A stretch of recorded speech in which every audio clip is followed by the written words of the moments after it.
This is part 2 of how to win with your credit in 2025 and beyond.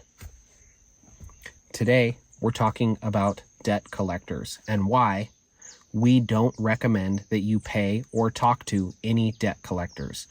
Are there times when you should pay them? Yes. What are those times?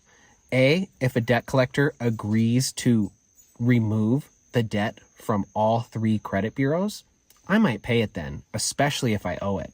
The other time I would pay a debt collector is if I was getting sued. So you'll know if you're getting sued because they will serve you a lawsuit to your home or your work. You will get the legal paperwork and you have 20 days to respond.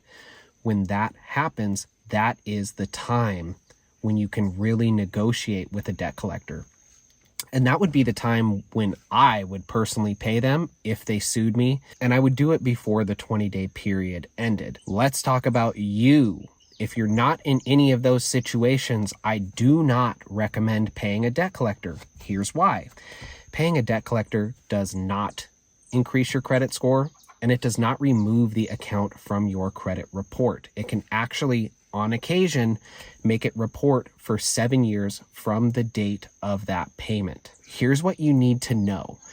Each state has a state statute of limitations on debt. And what that means is the time limit a company has to sue you on that debt. For most states, credit card debt is usually around 6 years. There are states that have exceptions.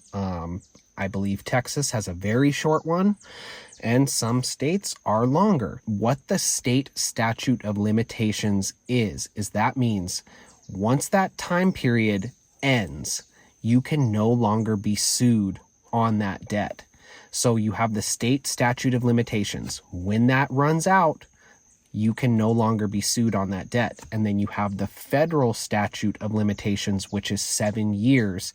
And once that account reaches 7 years of age, it's technically supposed to come off your credit. It doesn't always do it automatically. Sometimes you need to challenge it. Sometimes you need to get a lawyer involved, which we can help you with if you need that. So it's very, very important that you know and understand what the statute of limitations is, because it's going to be very, very helpful when dealing with debt collectors, creditors, mortgage companies, etc., because then you know what your legal obligations are. Can a debt collector try to collect on a debt after the state statute of limitations has expired?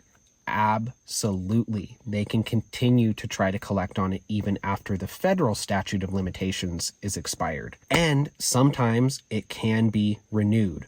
So here's the problem. If you admit that the debt is yours, that can reset the clock. What else can reset the clock? Making a payment on that debt. So imagine a debt collector calls you up, you come to some agreement, you say, hey, $5 a month, it's for the next 300 months, it's going to get rid of this debt. It's actually going to screw over your credit. I do not want you to do that. When there's a collection on your credit, I would say 80% of the time it's possible to get that removed without paying it, without negotiating with the debt collector, without any of that. And here's what you do. First, you want to request a debt validation, not verification, from the debt collector. If you don't have experience doing this, I don't recommend that you do it on your own, but I do have videos on this channel that will help you. So you need to send immediately a letter to the debt collector. And this is a debt validation letter. It's very similar to a dispute letter, but there needs to be certain laws cited in this letter and made very clear it's not a request for verification. For verification, all they need to do is send you the name and address of the original creditor and a little bit more verification. For a validation, they need to send a lot more. You're going to request a contract on the debt. You're going to request what the debt was for. You're going to request all paperwork relating to that debt. And if the debt collector cannot provide this paperwork within 30 days, they have to delete it from your credit report and cease and desist collection efforts. Does that mean it's going to be gone forever? I would say 90% of the time, yes, and 10% of the time, no.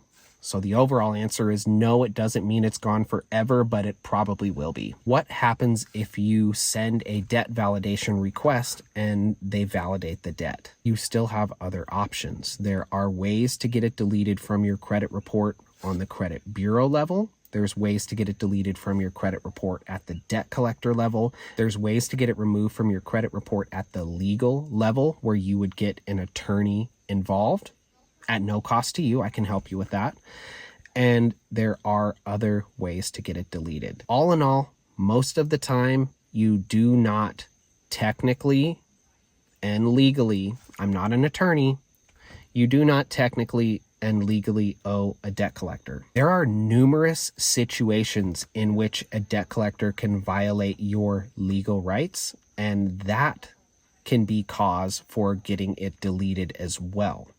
So you have a ton of legal rights. There's an entire 1,000-page document called the Fair Debt Collection Practices Act. That basically states what a debt collector can and can't do. And most of the time, they're doing things that they can't do, harassing you, calling family members, adding interest charges to the debt when it's not in the original creditor's contract. They could say something illegal in the letter or forget to write the Dunning's clause. The Dunning's clause is just that thing at the bottom of a collection letter that says this is an attempt to collect a debt. All in all, if you want to win at this credit game, you really need to become savvy when it comes to debt collectors, how to deal with them, how to avoid them, what to do when you get a debt collection letter. What I'd recommend is, if you have a debt collection letter, whether you're a client of ours or not, you can send it over and we will review it, give you free advice. And if it's something that we think we should refer to an attorney, we have a bunch of attorneys that we refer to that don't charge you any out-of-pocket costs.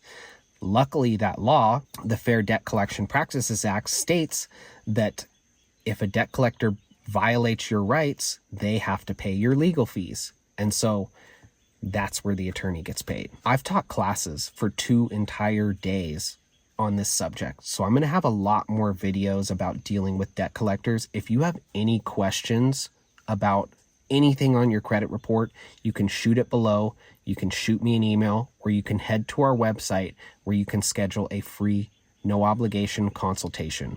We'll have you pull a credit report. You will submit it through the website, and I will personally go over it, create a plan of action, and send a video to your email with my plan of action. It's going to be personalized. I'm going to go over your entire credit report in that video and give you a step-by-step action plan at no cost to you. If you found any information in this video helpful, I'm really trying to get back out there. So I would really appreciate if you'd leave a nice comment, subscribe to our channel, send it to a friend or family member, and give us a like. I'll see you on the next video.